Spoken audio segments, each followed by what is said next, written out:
I woke up before my alarm at exactly 6:47 a.m., the pale light of dawn sneaking past my blackout curtains in my Lincoln Park studio.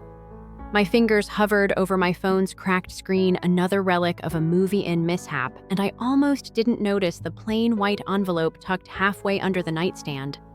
No return address, just "drop it," scrawled in jagged capitals. My heart hammered. My name is Alex Carter. I'm 29, and I've spent the last decade building my career as an architect here in Chicago. Yet nothing in my life before this morning hinted at the mess waiting for me. Downstairs, the city was already stirring. I grabbed my worn navy bomber jacket, slipped into my boots, and stepped into the cold March air. The crackle of my phone's notification drove a fresh jolt through me, an unread text from Emma can't talk now. Family stuff.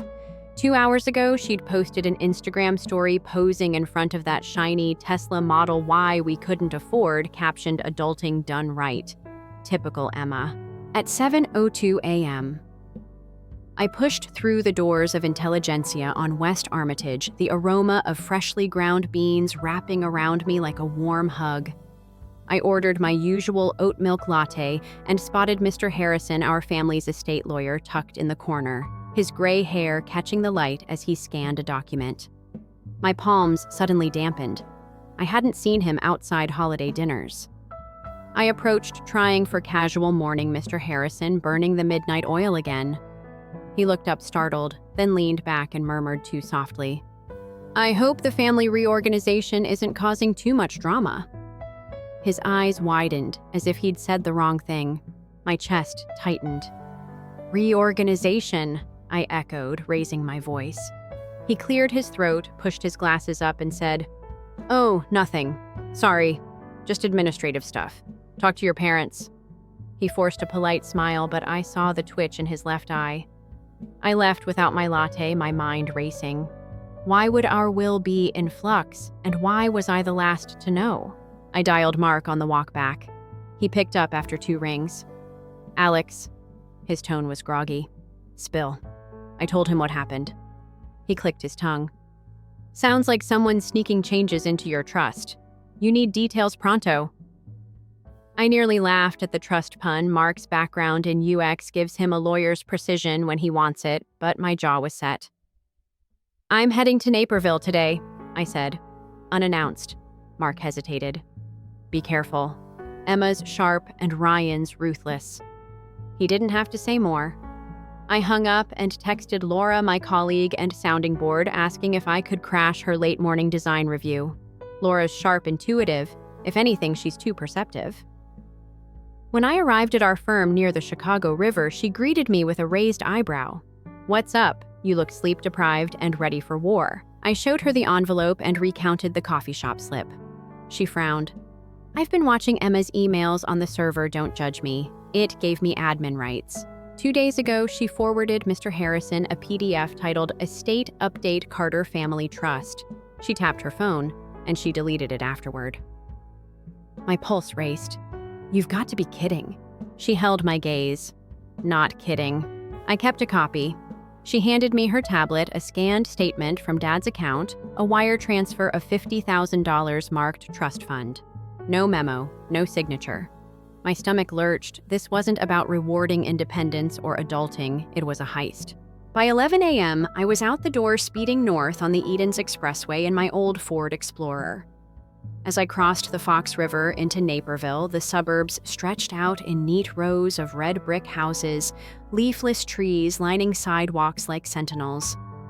I slowed outside my parents' home, the same 2-story colonial where Mom baked apple pie every Sunday and Dad taught me to ride my bike. Today, the driveway was empty except for Emma's Tesla. I slipped around to the garage door and pressed my ear against the cold metal. Inside, muffled voices, one belonging to Emma Sharp, clipped, and the other unmistakably Dad's low timbre. I couldn't catch the words, but I heard Emma's laugh, hollow, triumphant. My hand tightened into a fist. A sudden creak in the driveway made me duck behind a garbage bin. My breath fogged in the air as I peered out. Emma emerged, dragging a heavy suitcase that clinked with something hard inside. She glanced around, spotted nothing, and loaded it into the back of the Tesla. Her phone buzzed, and she answered curtly, "Yeah, the plan's on track. We'll finalize it tonight." My heart stopped. What plan? I wanted to step forward, confront her, but I knew better. I pulled back into the shadows, every instinct screaming that pushing further alone was risking everything, our parents' health, my own safety, even my career. Yet I couldn't turn away. I tapped my phone, opening the contacts to call Mr. Harrison. No, I needed more evidence first. My internal monologue spiraled. Am I betraying my family, or am I saving them from these charlatans? The wind whipped at my collar. As I started to back away, a sudden crack like a twig snapping echoed behind me. I froze. A figure stepped into the dim morning light, Laura squinting through her aviator sunglasses. "You think you can do this solo?" she called softly, but loud enough to cut through the tension. My heart lurched. With her there, I had an ally and I had a witness. She slid next to me, voice low. "Let's piece this puzzle before someone else gets hurt." We exchanged a look, equal parts resolve and fear. Behind us, the garage door creaked shut, sealing whatever secret Emma just carted away. I swallowed. The line between right and wrong felt thinner than ever. I'd promised myself to uncover the truth, but at what cost?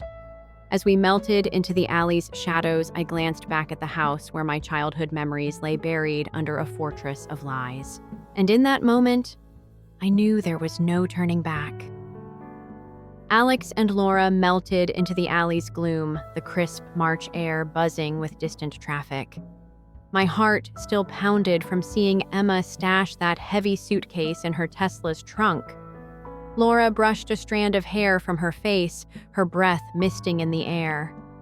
"We can't go back empty-handed," she whispered, eyes gleaming with purpose. My fingers trembled as I gripped the envelope I'd found this morning, drop it, and I realized how far I'd already strayed from the life I'd built. We slipped across the driveway and rounded the Tesla, crouching behind hedges like amateur spies. The risk felt electric. Breaking into your sister's car was one thing, but doing it on your parents' property was another level of madness. I watched Laura produce slim lockpicks from her coat, one of the perks of being our firm's IT guru, apparently. With a click, the trunk latch surrendered, and a soft hiss echoed in the stillness. I swallowed hard, wallowed. Inside lay Emma's suitcase, maroon leather scuffed at the corners, its zipper half open. I yanked it free and carried it toward my Explorer, every step heavy with dread. Back under the streetlight, I snapped the latch, opened the case, and shone my phone's flashlight. Manila envelopes bulged with legal pages stamped "Amendment to Carter Family Trust," dated March 10th, signed in a looping hand that wasn't Dad's. Next to them, crisp hotel receipts from Lake Geneva the same weekend Emma and Ryan whisked our parents away. But the real shocker was a black USB drive taped under the lid labeled Mom's Health. A wave of nausea rolled through me, mingled with a fierce adrenaline.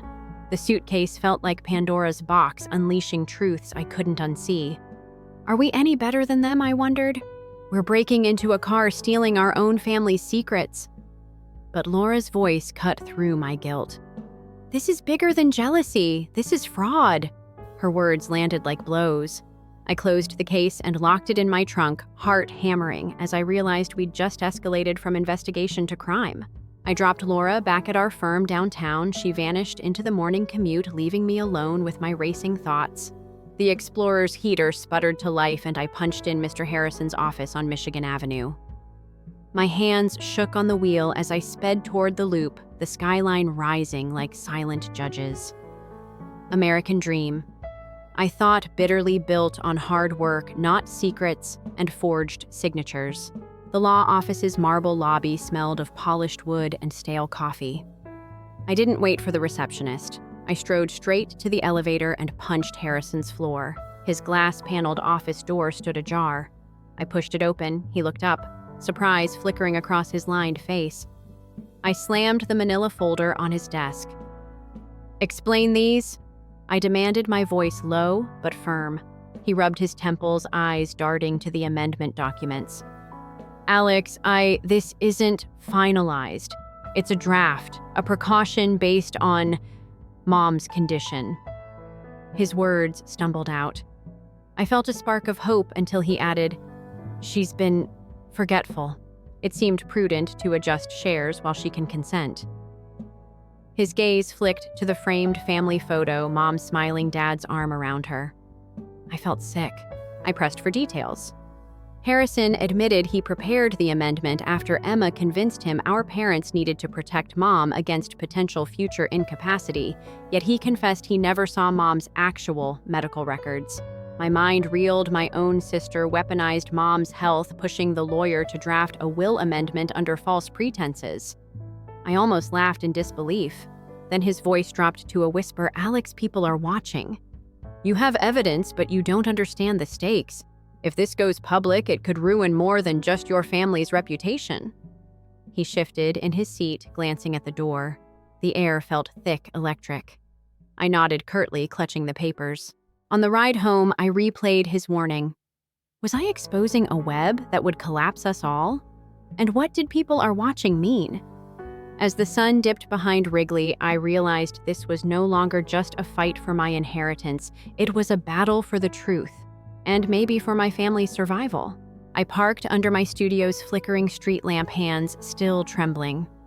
In my trunk, Emma's suitcase waited like a silent judge. I stared at the cracked leather and wondered if opening it had unleashed something darker than greed. And then my phone buzzed an unmarked number. The text read, "Stop now, last warning." I froze, breath caught in my throat. Whoever was behind that message knew we were on to them. My next move could save us or destroy everything.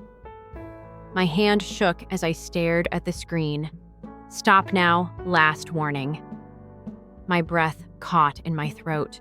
Whoever sent that knew exactly what we'd uncovered. I tucked the manila folder and black USB into my coat, forced myself to inhale Chicago's cold evening air, and dialed Aunt Linda. She answered on the second ring, her voice soft but urgent.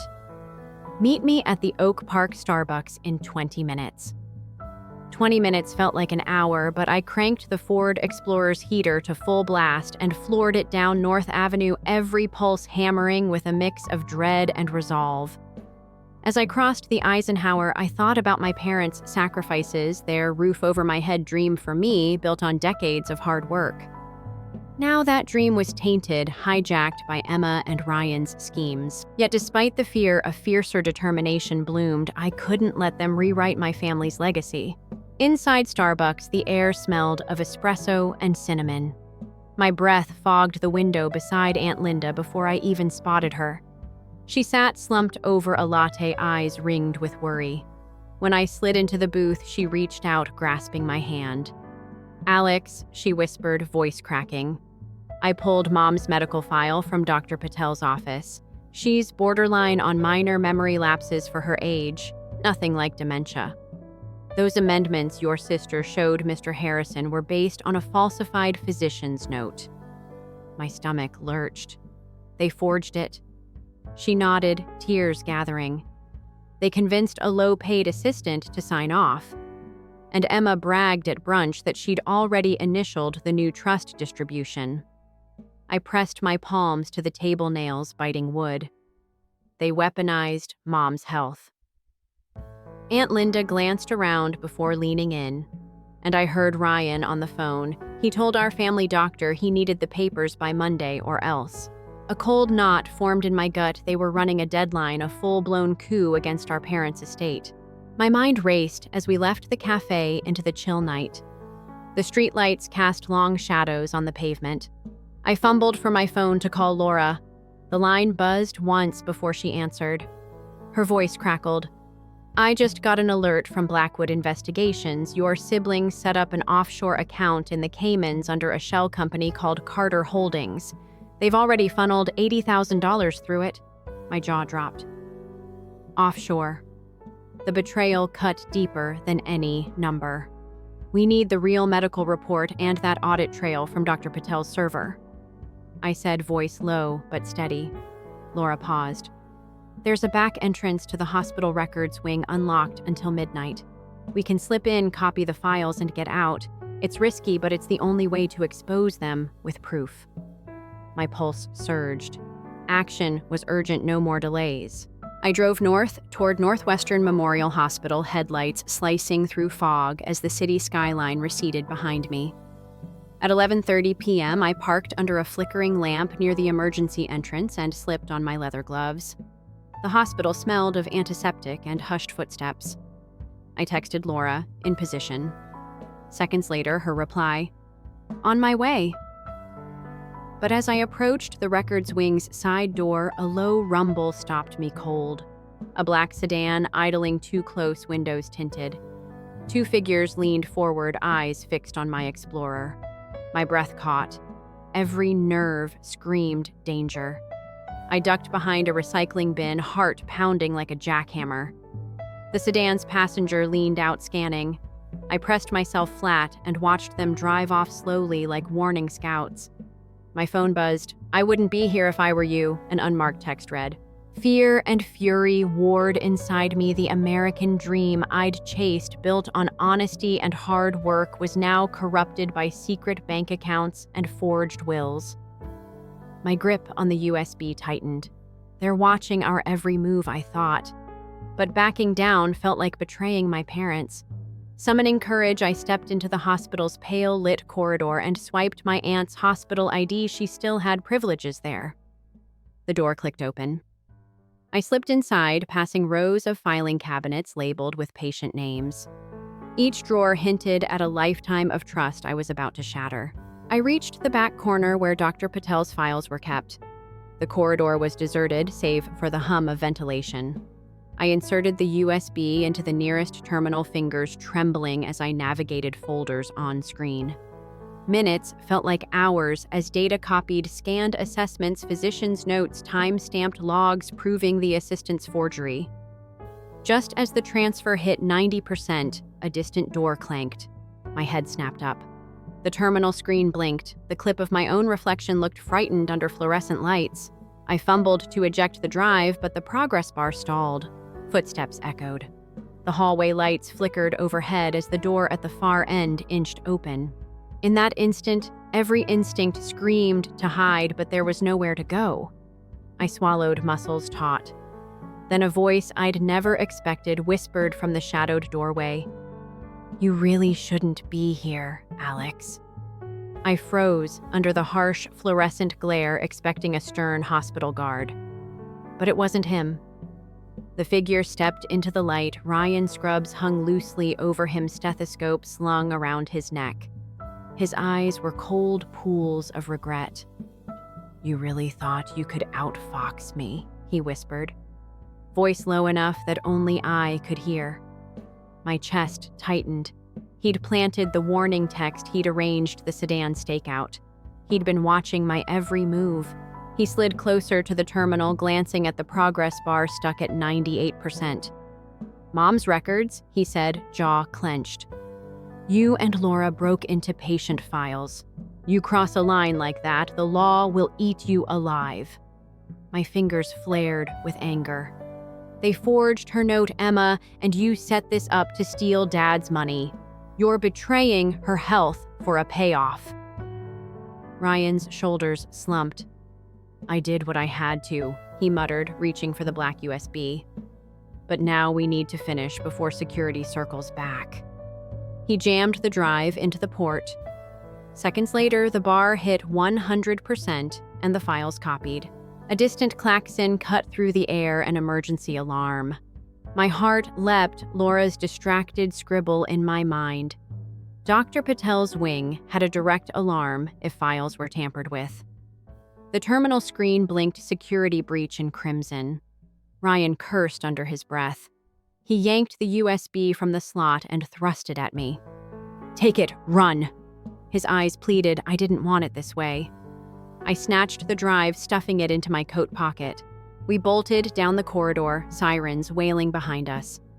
Ryan pushed a utility cart into the doorway, creating a barrier. I nearly collided with a tension rope barrier across the elevator lobby, but he yanked me aside and pressed my back against the wall as two guards thundered past. I caught my breath. My pulse echoed in my ears, every beat a reminder that I was about to expose my own blood. We reached the stairwell door just as the overhead speaker crackled, "All personnel evacuate to muster point Delta. Investigate unauthorized access now." My legs trembled, but adrenaline steeled me. Ryan threw open the door and we plunged down the fire exit stairs, each step rattling the building's metal bones. At the bottom, a blast of cold night air hit us Chicago's wind, a savage slap. He squinted into the parking garage. "My car's on level 3, he panted. "I'll distract them. You get to yours." I hesitated. My loyalty warred with the American dream. I'd believed in hard work, fair play, earning your share. Now I was the criminal fleeing with stolen proof. "Be careful," I rasped. He offered a half smile, more a grimace. "You too," he said, and vanished into the shadows. I crept through the garage, lit by sporadic bulbs, my explorer's headlights a beacon at the far end. Every echo of my footsteps sounded like an accusation. I slid behind a concrete column and peeked around. 2 guards flanked my SUV, torches sweeping every car. One murmured into a radio, "Suspect may still be inside, secure all exits." Fear coiled in my gut. I wasn't safe in my own vehicle. A memory burned, Dad teaching me to ride a bike in this very garage when I was 8. The roar of his voice. "Balance, Alex. Trust yourself." I forced my legs to calm. Rhythmically, I counted steps, waiting for the guards' backs to turn. Then I sprinted, diving into the driver's seat and slamming the door. The locks clicked. I tore down the ramp, engine growling against the shriek of sirens. I barreled onto Jackson Boulevard, tires squealing, weaving past late-night cabs and empty bus lanes. My palms left grease marks on the wheel. I missed Mark's calm voice plan every mile. I groused at myself, no plan now but to reach Laura's apartment, the one place even Ryan wouldn't follow. 10 minutes later, I skidded to a stop at her door. She opened it instantly, eyes blazing. "Did you get it?" she hissed. I pulled the USB from my coat and her face drained. "You brought it? Good." She yanked me inside and slammed the door. A beat of silence, then she whispered, "I haven't reviewed it yet." Mom's file could be our nuclear option. But Ryan's involvement changes everything. He's willing to sabotage us. My stomach sank. He helped us copy the files. Laura shook her head. "He's playing both sides, keeping you close, so you'll trust him." Meanwhile, Emma's offloading the offshore cash into a new shell company. She stabbed at her laptop. A spreadsheet tracked rapid wire transfers. "They're covering all angles." I sank onto her couch, staring at the glowing screen. "We thought we were just uncovering a will scam," I said, voice hollow. "This is full-blown financial warfare." Laura chewed her lip. "We need to have Mom's legal standing proof of her competence before any amendments. The forged note is key. But if Emma and Ryan move faster..." She trailed off. My phone buzzed again, another unmarked text. "We're watching you. Stop chasing ghosts." A chill slithered up my spine. The line between seeking justice and digging my own grave had blurred. I'd crossed every moral line to get here, yet I couldn't turn back. Not now. I looked at Laura, reading the exhaustion in her eyes. "What do we do?" she asked softly. I clutched the USB drive so hard my knuckles whitened. "We go to court Monday," I said, voice steadying. "We file an injunction to block any trust changes, attach Mom's medical records, and call in Dr. Patel as an expert."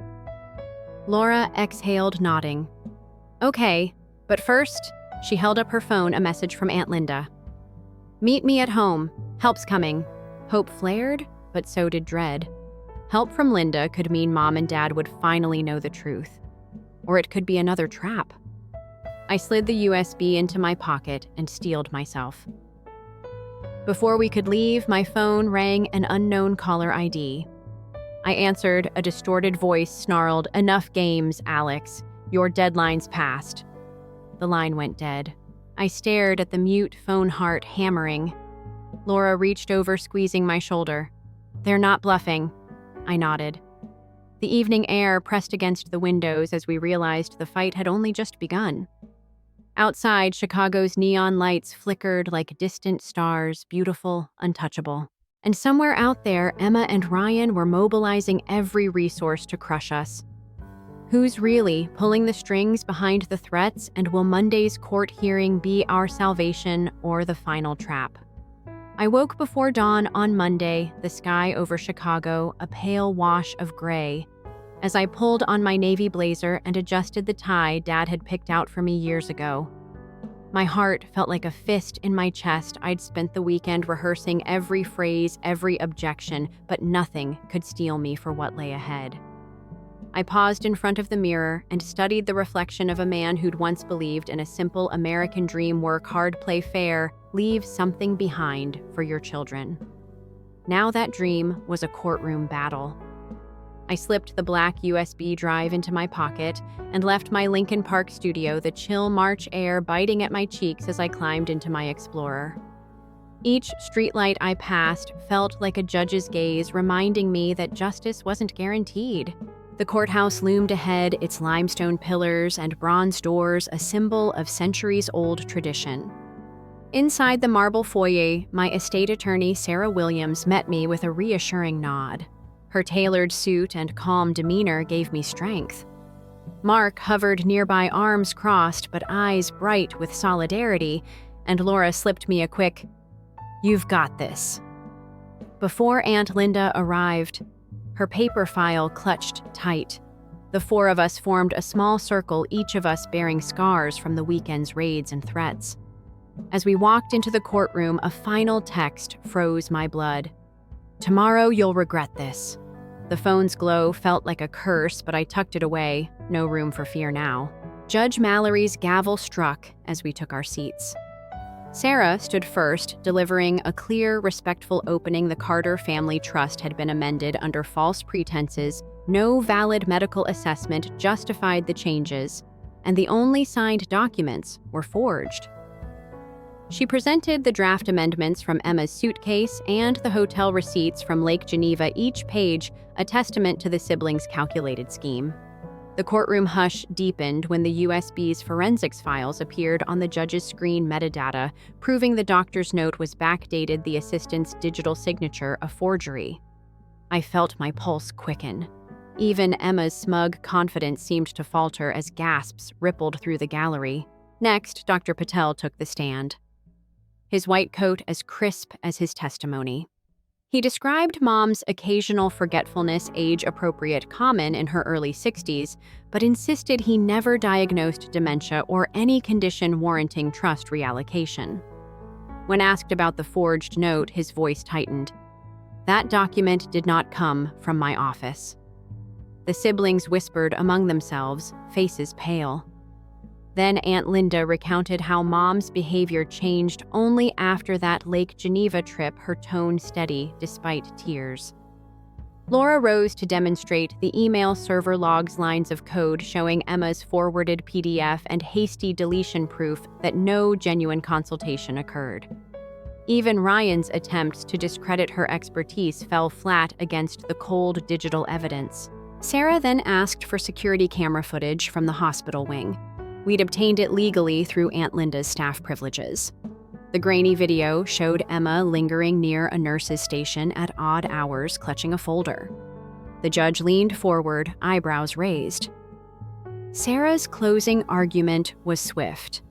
"Your Honor, this court must suspend any trust amendments, appoint an independent fiduciary, and restore the Carter Family Trust to its original terms until a valid medical evaluation can be obtained."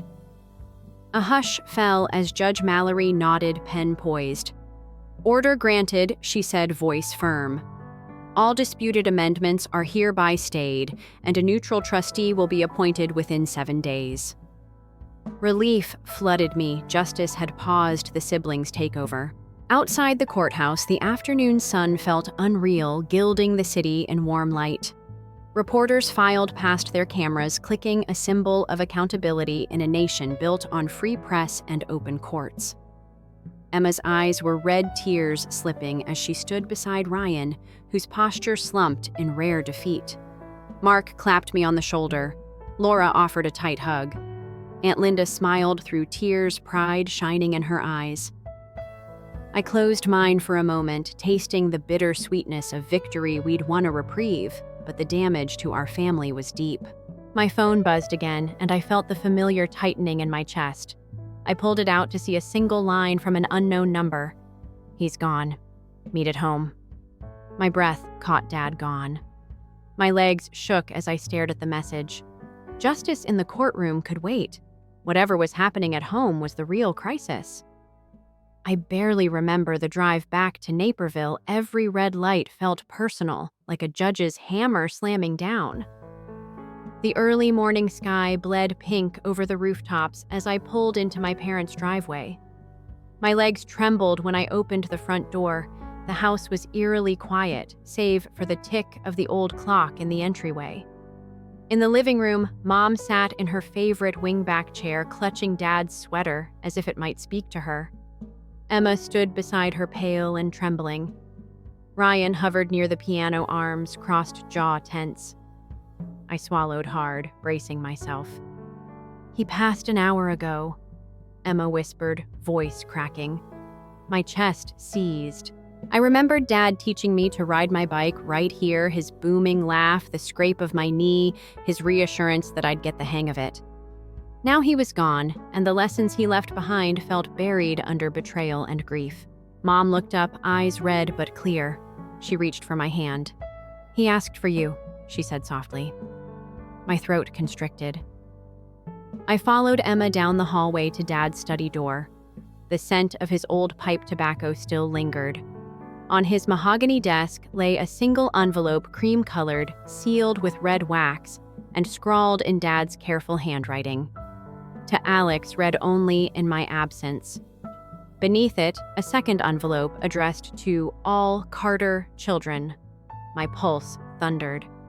Emma's fingers hovered over the wax seal. "He wrote something for each of us," she murmured, but her eyes flicked to mine, pleading, "Can we open these together?" I hesitated. Father's final wish should unite us, but after everything, trust felt like a stranger. Ryan stepped forward, voice low. "We wait until probate. That's protocol." His words sounded hollow against the raw ache in my bones. I held my breath, heart aching at the memory of Dad's warm embrace on my wedding day, how he'd whispered family's everything. Now Emma and Ryan circled me like wolves, each with their own agenda.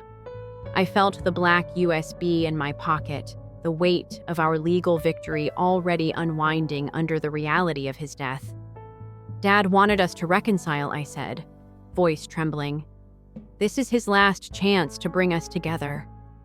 Mom's hand tightened on my arm and tears spilled down her cheeks. Emma's lips quivered. Ryan's face softened for a moment as if guilt wrestled with ambition.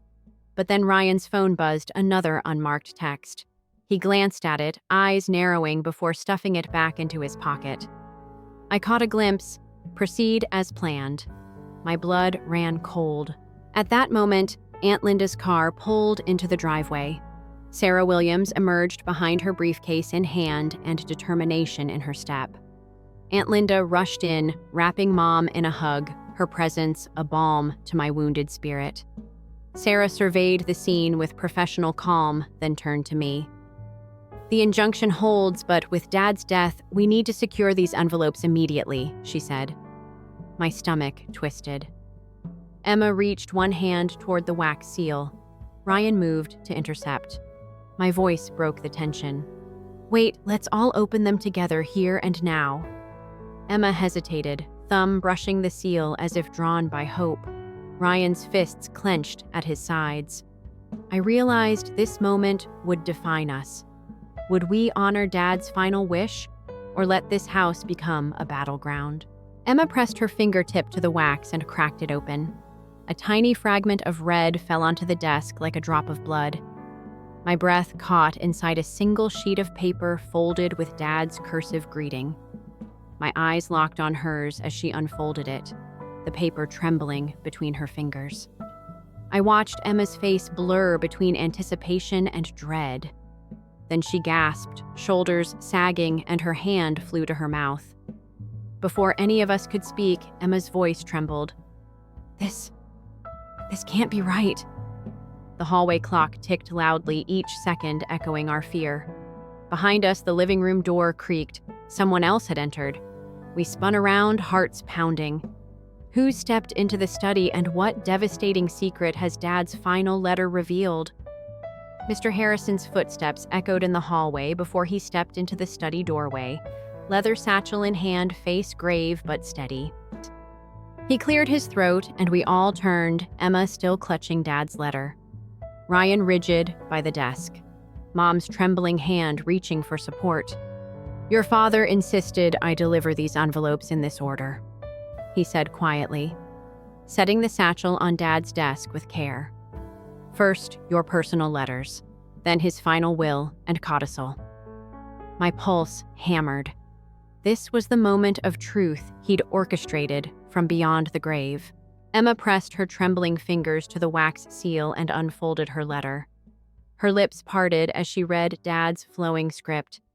"My dearest Emma, I've always admired your creativity and bold spirit, but your recent choices have deeply wounded our family. I forgive you for the mistakes made in haste. To repair what's been broken, you must return every dollar misappropriated to Carter Holdings to the main trust within 30 days and visit your mother each morning before work. Only then will your inheritance be unconditionally restored." Emma's shoulders sagged. Tears welled in her eyes, a mixture of relief and shame painting her features. Ryan's envelope was next. He tore it open as if driven by duty more than curiosity. Inside, Dad's words struck like a thunderclap. "Ryan, you have always chased success and status, believing wealth could buy your place in this family. But love, not money, binds us. You're to complete a certified elder care course and commit to weekly volunteer hours at the Oak Park Community Center. Proof you prioritize compassion over ambition. Meet these terms within 60 days, or your share reverts to the family trust for your sister and brother." A stunned hush fell. Even Ryan's usual bravado faltered as he ran a hand through his hair.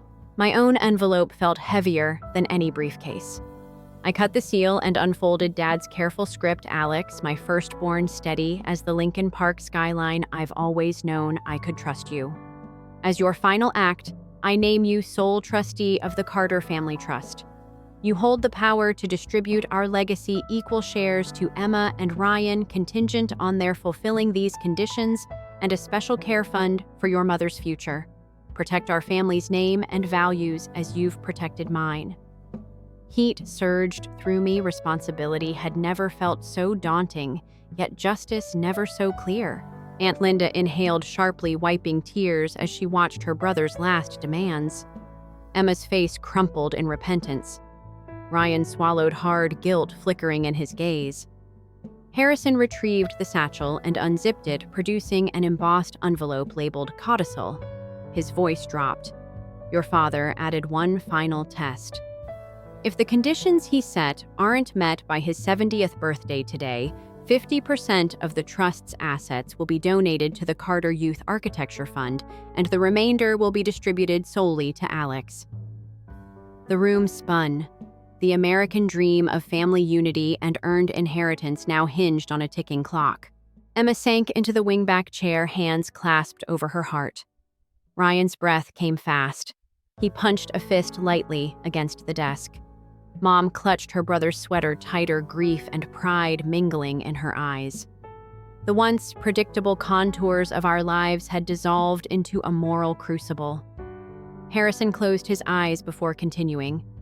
"Your father wanted you to choose loyalty over greed, unity over division. This codicil activates at midnight." The porcelain clock on Dad's desk seemed to tick louder each second, a hammer of pressure. I stepped forward, voice steady, though my heart thudded like a drum.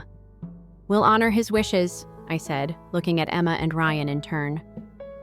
Emma nodded, shoulders trembling with relief and resolve. Ryan's jaw hardened. He met my gaze and said quietly, "I'll do whatever it takes." The unity Dad yearned for flickered to life, fragile but genuine. Yet just as hope warmed the room, my phone buzzed with an urgent text, "Mom's gone. House too quiet." My breath caught. Mom had wandered off. Panic clawed at me. I dashed to the front hall where Mom's slippers lay abandoned beside her coat. The door was ajar, revealing only the silent driveway. I sprinted outside. Dawn's pale light painted the street a ghostly gray. Emma and Ryan followed, dread mirrored in their faces. Aunt Linda joined us, tears in her eyes, but firm in purpose. Harrison nodded phone, ready to call security if needed. We fanned out along the sidewalk, calling Mom's name, each mom echoing off the brick houses. A siren's wail pierced the morning calm as a police cruiser rolled up, officers spilling out with radios crackling. Our personal battle for inheritance had morphed into a desperate search for the woman at our center. I swallowed, heart lodged in my throat. In the distance, Chicago's skyline shimmered, symbols of ambition and achievement, but none mattered now without family. I scanned the street, eyes flicking to the darkened hedges and empty porches. Emma bit her lip. Ryan's usual confidence melted into frantic pacing. My mind raced. If we couldn't find Mom before midnight, none of this would matter. Dad's codicil would activate, ripping our inheritance apart and sending half to charity. But if we did, maybe unity could outlast greed. I gripped Dad's pipe on the hood of Emma's Tesla, his last gift, a symbol of wisdom, and with it the weight of our legacy. A distant bark echoed. Mom's favorite cocker spaniel, Sadie, darted into view, tail wagging but anxious. Behind her, Mom herself stumbled into the street, hands over her head as if searching for something. Relief and fear tangled in my chest. I sprinted toward her, heart pounding like the courthouse gavel that had granted us a reprieve hours ago. As I reached out, Mom turned, eyes wide and unfocused, her voice a whisper. The house. So full of secrets. My hand closed around hers. But as I pulled her into my arms, Mom's eyes flicked past me to the looming clock tower across the street. He's watching, she murmured. My blood froze. Who is Mom warning about? And did Dad anticipate someone else lurking in the shadows of his family's legacy story too? In order for my parents to attend my wedding, I covered their airfare, lodging, and even their clothing. Nobody arrived. Perhaps next time. My father made a joke. My mother also mentioned that we couldn't miss your sister's brother-in-law's poetry reading. I refrained from arguing. I just wrote a little bit myself. They were yelling by the next morning. According to popular belief, your wedding day should be the happiest day of your life. A lovely tornado of love, laughing, and flowers. When I began to plan mine, that's what I had in mind. I reserved the space in advance. I discovered a little yet lovely establishment that wasn't very costly. Fairy lights hanging on a rooftop garden. I made sure there were vegetarian selections for my sister and champagne for my mother when I carefully chose the menu. To make it simpler for my family to attend, I even rescheduled the wedding to be closer to my hometown. I trusted them when they stated they couldn't afford it. I did, of course. I volunteered to assist. I went over everything with them when they were still hesitant. Hotel rooms and flights, clothes, I covered everything. Even for the spouse of my sister, so that she wouldn't have to go by herself. I convinced myself that it was worthwhile. When it counts, that family is there. I was still unaware that for them, simply turning there meant something much different than it did for me. I got up early the morning of the wedding. He and his companion had landed safely, according to a text from my closest buddy with whom I grew up and who used to swap Pokemon cards with me on the sidewalk. They had paid for the motel and purchased their own tickets. Not a drama. Just glad to be there. I continued to refresh my parents' airline app in the meanwhile. The plane touched down on schedule. Excellent, I pondered. They will arrive soon. Like an anxious adolescent waiting for a date, I stood in the dressing room looking out the window every few minutes. At 3 o'clock, the officiant arrived, grinned softly. Just making sure we're prepared. We could need a few more minutes, I added. They may have encountered traffic, their phones may have died. I made a call, directly to voicemail. Made another call. No response. My hair was completed by the makeup artist. My bouquet was laying by the window when the photographer took these gentle pictures. I gave the camera a grin. Take another look at my phone. Nothing has changed. My dearest buddy leaned inside and knocked softly at 3:30. They want to know if you want to begin. I gazed at him. My throat constricted. I was to be escorted down the aisle by my father. He pledged. Just give it another 5 minutes. I forced a painfully broad smile as I spoke. He waited with me after nodding. Acted as though he was blind to my trembling hands. I gave another call. Voicemail. All right. At 37, my phone finally rang. Mom's phone number. I nearly dropped it since I grabbed it so quickly. Oh, hello, dear, my mother chirped. Sorry we were unable to attend. I blinked, unable to comprehend. Why? What took place? She chuckled as if I were being foolish. There was a reading of poetry by your sister's brother-in-law. She didn't want to travel alone, and it was essential to him. We had to help her. Family is like that. I remained silent. The stillness was dazzling to her. You get it. Correct. My father's voice laughed in the background. Perhaps next time. I was trying to take it all in as I stood there in my wedding gown makeup on flowers in hand. During my wedding, my parents had selected a poetry reading. Not even her reading of poetry, her brothers of her spouse, nor had they bothered to inform me. They simply let me wait, let me get into a panic. Just until the music should have started, let me imagine that they were lost, injured, or en route. They allowed me to cover all costs. To make things easy for them, let me move the entire wedding, and still not significant enough. I put my phone aside at 3:45 and took a deep breath. There was still my closest buddy there, silently ready to grab me if I fell. Would you... My voice cracked as I began. Would you lead me down? He grinned, without hesitation. Naturally. The youngster who used to construct tree forts with me in the backyard and I went hand in hand. My sister laughed too hard to assist, so who wants to dress up with me in a Coke Barbie? The ceremony continued. They made vows. The rings were switched. People cheered and applauded. There was a cry. Through it all, I grinned. I grinned till my cheeks hurt. I smiled till I lost all sense of reality. Jokes during the reception made me chuckle. The cake was sliced by me. Under the string lights I had strung myself, I danced with my new spouse. And within a cold, hard object, deep inside my chest. After everyone had gone home later that evening, the hotel room door silently closed behind us. I went to the little desk near the window, took a seat, and turned on my laptop. Still wearing his suit jacket, my husband walked carefully across the room. Are you certain you want to take this action? He inquired. Without glancing at him, I nodded. The keyboard is already being touched. Indeed. After he paused, he spoke quietly.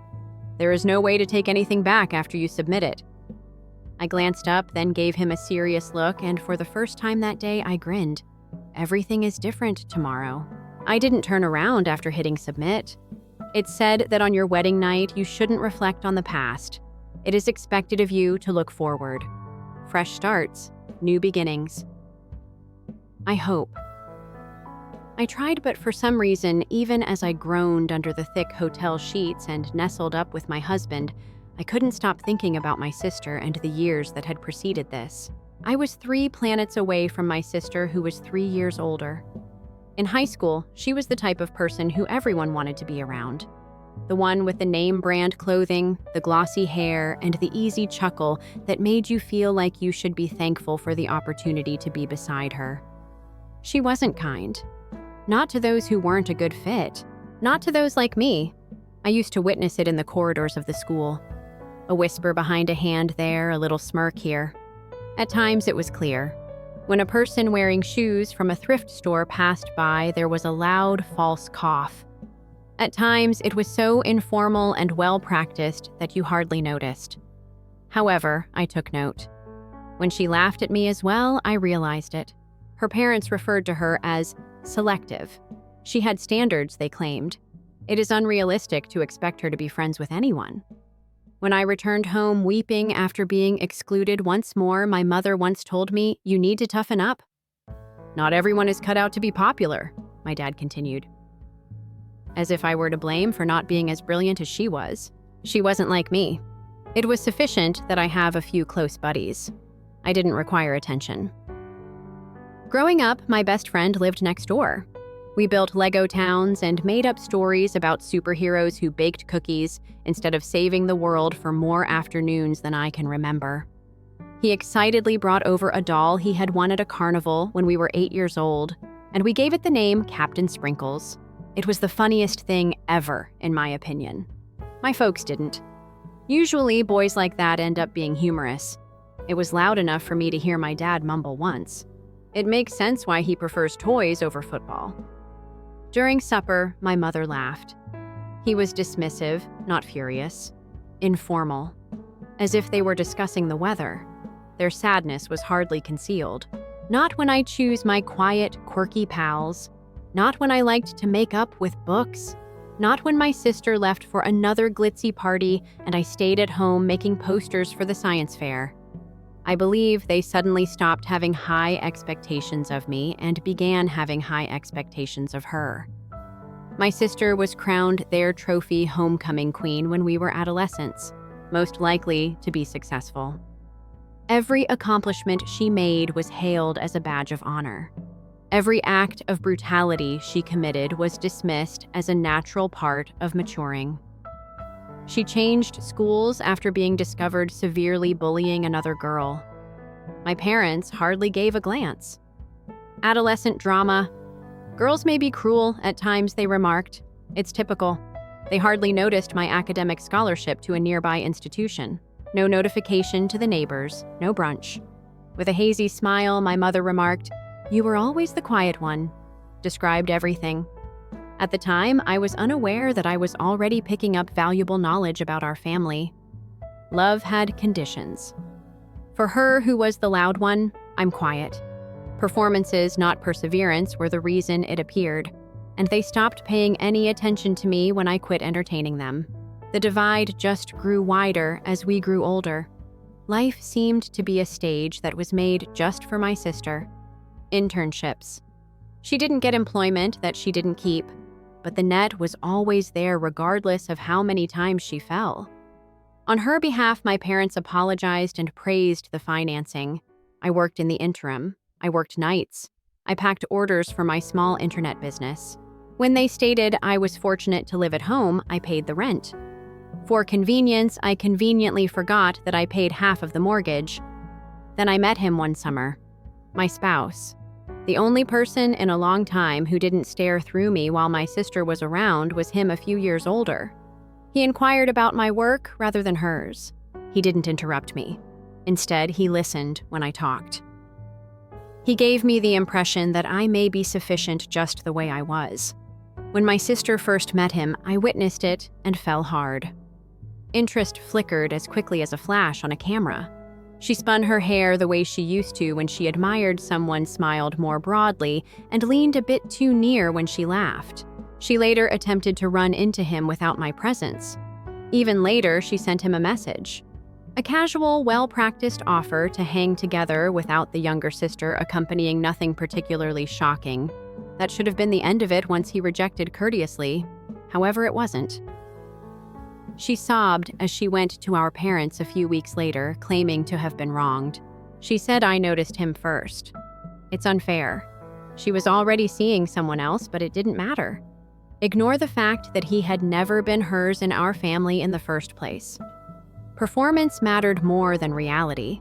Since she was unhappy, I was the bad guy. For once, perhaps you should consider your sister's sentiments. According to my mother, family comes before a male. My father concurred. Nobody inquired about my feelings. Nobody gave a damn. Her marriage was her fallback option. He was rich, steady, in excess of generosity. Excellent. If genuine love was less important to you than choosing the appropriate last name for wedding invites. But she never stopped chatting behind closed doors. I made a compromise. He's wealthy, yet dull. He believes he has won the lotto. The poor fellow. I listened to everything. The banter and the casual brutality. She had extramarital relationships. Occasionally, after a few beers, he boasted about it. What about my parents? They dismissed it with a laugh. It's difficult to be married. Once my mother waved a hand. Boys are brittle, my father also added. Let her enjoy herself. However, I wasn't going to be the silent one tidying up her trash this time. Someone has to know the truth this time. Someone who wasn't worthy of being silently humiliated in private like I had been for years. Perhaps it wasn't retaliation. Perhaps it was a show of unity. Perhaps I was just picking the side that no one else had ever picked for once. Why I shut down the laptop. Inhaled deeply. It would be different tomorrow. And I had no intention of apologizing this time. My phone was buzzing against the nightstand when I woke up as if it were trying to get out. I'm still sleepy.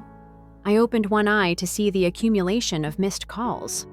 I didn't respond when I heard 6 from home, 3 from Mom's cell, and 2 from a number I didn't recognize but felt bad about. Rather, I turned over, covered my head with the blanket, and allowed the gentle hum of the hotel air conditioner to fill my ears. The new life rule. They can text if it is sufficiently urgent. The text did indeed follow. Give us a call right now. What did you do? Make this right. We must speak. Immediate. Without even reading the rest, I placed the phone face down on the nightstand. Across the room, my husband awoke, hair unkempt, shirtless, his wedding ring catching the morning sun. Everything okay? He murmured. Family's in crisis, I said, yawning. It must be Tuesday. He snorted and pulled the blanket over his head. By mid-morning, I had the first serious hint about what was happening. A communication from my relative who had the social awareness of a wet sponge. You heard your sister's spouse dipped mad. Her family's freaking out. Dipped. To phrase it that way was one way. The next several days saw the steady inflow of pieces. Following the poetry reading, it was like a jigsaw puzzle with half of the parts missing. Evidently, my sister's husband had viewed the message I sent, or more specifically, the compilation of screenshots, videos, and evidence that backed his wife through employment. She gave up leasing. She crushed fantasies she never realized, had never shown him any respect, had made fun of him, had betrayed him. I had heard that there had not been an immediate screaming match. Nothing but quiet. A prolonged, perilous stillness. The sort where the actual harm was not yet apparent. The repercussions became apparent in a matter of days. There was no big show when my sister's spouse moved out. By the end of the week, the divorce documents were filed. The invisible safety net accompanied him. My parents have never acknowledged that they require it. When unforeseen costs arose, he stopped making payments to my parents' business and filling the gaps in their mortgage. Ceased offering courteous justifications for their inability to pay their bills in full on schedule. Like someone shutting off a faucet. They were sipping from me without even realizing it. I took discreet action on my own and stopped the automated payments I had briefly put up 2 years prior. They unlinked my accounts, took my name off the pooled emergency fund, relocated my personal funds to a safer location where I wouldn't feel bad spending them, and covered some of their utilities, emergency dental treatment, and the cosign I had made for their vehicle lease. I kept it a secret. No major altercations. A silent disappearance. Financial ruin is a phenomenon that doesn't happen all at once. It seeps. The business invoices are paid late when the credit card minimums are missed. Then, rather of sending courteous reminder emails, suppliers begin phoning. Unfortunately, the bank then notifies you that your request for a second line of credit has been denied. Just as they had allowed their abuse of me to fester over the years, it was a gradual and agonizing process. Little betrayals, insults, and neglect added up until the foundation as a whole crumbled. I would often sit with it in the nights. The quiet, the lack, the odd pain of releasing oneself from something you've been pursuing your entire life. I had always imagined that it would be like falling over a cliff if I ever truly let go of my parents. It didn't. My ankle felt as though a weight had been unclipped. I wasn't going to fall. Even though I was floating, the pain persisted. There were times, quiet ones, when the sadness struck more forcefully than I had anticipated. For example, when I was writing thank you cards to visitors, I thought of sending one to my parents out of habit before realizing they hadn't been present. Or when I saw the small mother of the bride frame in my palm when I was at a store, I stretched out instinctively and foolishly as if it still thought the correct people had given a damn. Or when a stranger observed, "You must have such supportive families," grinning at my husband and me. And I had to chuckle since my family just had their own egos to uphold.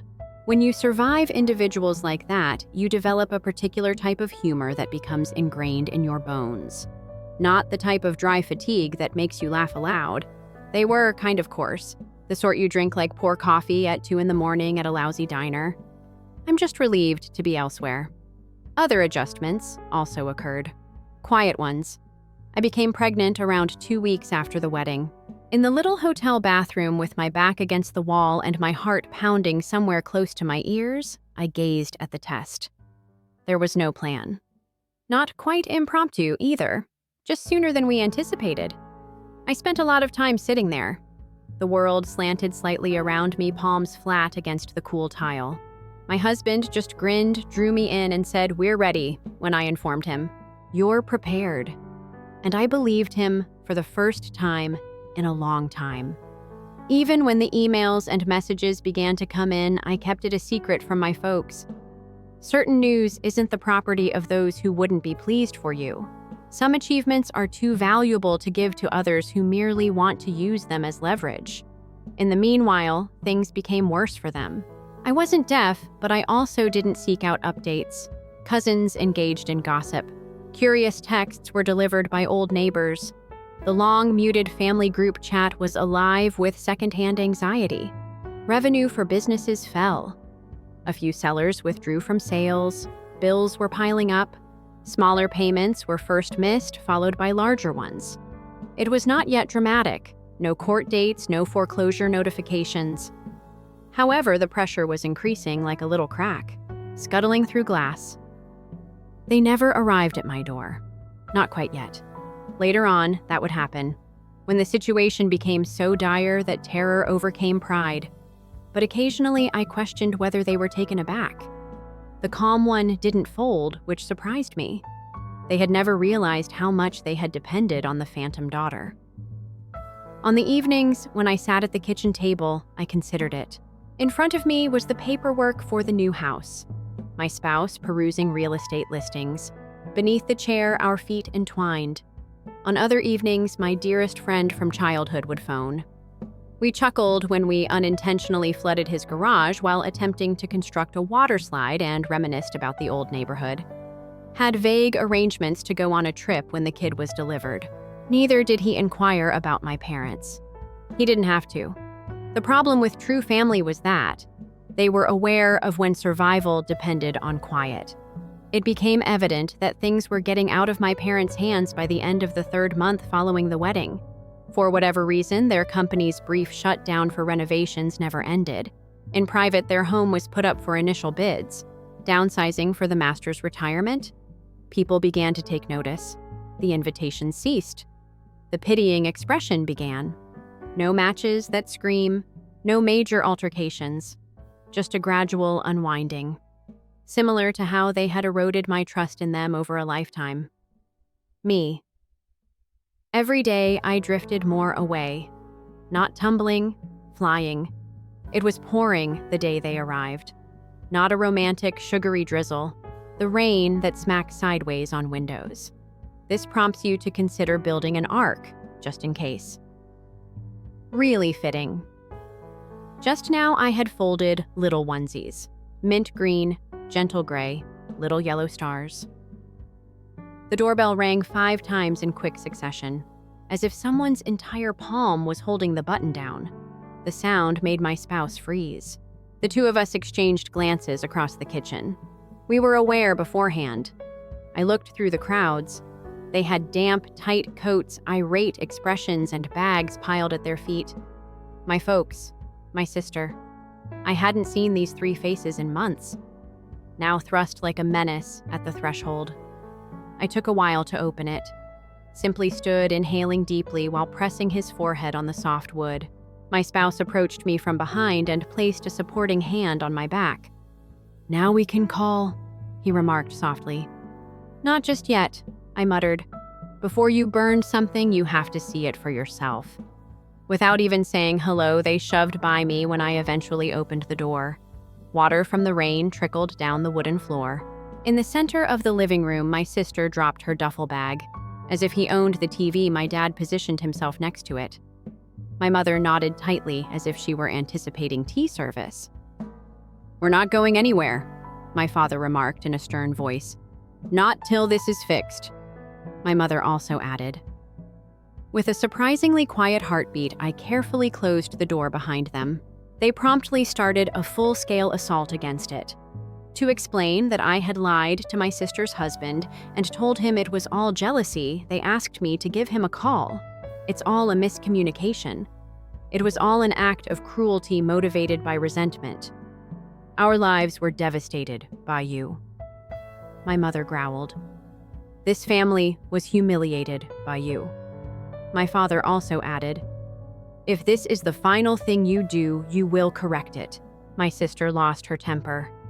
In a tangle of dread, despair, and rage, their voices surged over one another. I let it to pass over me as I stood there.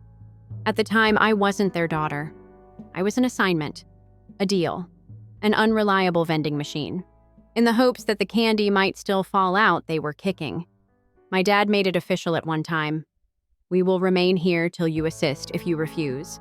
Daring me to dispute, he crossed his arms. My mother began discussing room division as he sat heavily on the couch. As if this had already been determined, my sister walked off toward the guest bedroom while pulling her luggage. Quietly, but not because it was hilarious, I laughed, since it was ridiculous. Because they hadn't been listening if they believed that I was still the girl who would allow them enter and take control. "You're intruding," I said plainly. As if I had spoken a foreign language, they blinked at me. "We were invited." My mother's voice was excessively high. "I didn't even disclose my residence to you." My spouse was already dialing behind me as I stated this quietly. I caught him talking to someone in that courteous, businesslike voice he reserved for important matters. My father moved forward, menacing. "On family, you don't contact the cops." I smiled faintly and added, "Funny. I believed that on your wedding day, your family did not desert you." Quiet. For the first time, I noticed a glimmer of genuine worry on my mother's face, and she looked heavy and awful. It took very little time. After 15 minutes, someone knocked on the door. 2 cops who are kind and professional. I didn't need to speak. Simply pointed out, "Give it to me." Only my husband's and my names appeared on the leasing agreement on my ID. My sister and dad were asked to leave by the cops. Allowed them time to quietly pack up. Naturally, my sister let out a scream, said that I lacked empathy, said that I was ruining the little family I still had. My mother sobbed. After my dad shouted threats under his breath, they finally departed, carrying their drenched luggage back into the rain while being watched calmly by 2 very patient police officers. I collapsed onto the couch, suddenly worn out as the door closed behind them. My spouse sat next to me, warm and quiet. Like a gentle reminder, the baby kicked. Now this is his family, not them. We later relocated once again and discovered a home further away, more in line with the life we truly desired. We did not send out a change of address. Few individuals were aware of our location. When my best buddy and his partner came to visit, they occasionally brought amusing presents and stories about their travels and late-night dining in other locations. I had envisioned a simple existence with my folks. Encouraging, without conditions. I constructed it somewhere else. Through shared contacts and distant cousins, I was able to strengthen it. I heard about my parents' fondness of boasting about the house and the repercussions. Sold for a loss. The company has left. The sibling who was consistently too wonderful for bad things. Blaming everyone but herself, she is now collapsing on couches. I didn't make contact. Not after the divorce was declared final. Not at the time of filing for bankruptcy. Not when all the posts on social media vanished like wine poured on a dusty floor. I used to feel like I would tear something out of me if I cut them off, similar to losing a limb. However, it didn't. It was like the first moment you realized you were never broken and got to your feet. All along, you were simply seated in the incorrect spot. The little mint green onesie is still folded and stashed in a drawer. I was scared to tell anyone about the first one I purchased, the one for which I at last understood that I didn't require their approval. My child will never grow up believing that love must be earned by doing good deeds. In his own house, she will never feel inferior. She will understand the true meaning of family. What's the best part? Her name will never even be known to them. I question whether I went too far at times, calling the cops, shutting them off, or sending that message, if all was truly required. But then I remember who I was as a girl, the one who continued to be tolerant, the person who never gave up. I also understand that I didn't get very far. They just never imagined that I would go anyplace. However, I would be interested in hearing your thoughts. Did I make the correct decision? Tell me in the comments below. Additionally, remember to press subscribe if you would want to hear more tales like this one.